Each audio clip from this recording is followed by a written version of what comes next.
Det her med Jes Holtsø, det har jo drænet alt energi i mit liv nu.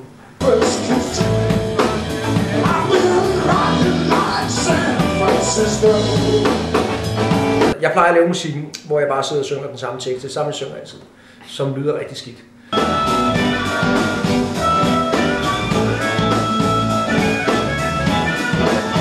Jamen, livet er jo som livet er. Det synes jeg. Og uanset hvilken mening vi har om det, så vil det ikke forandres.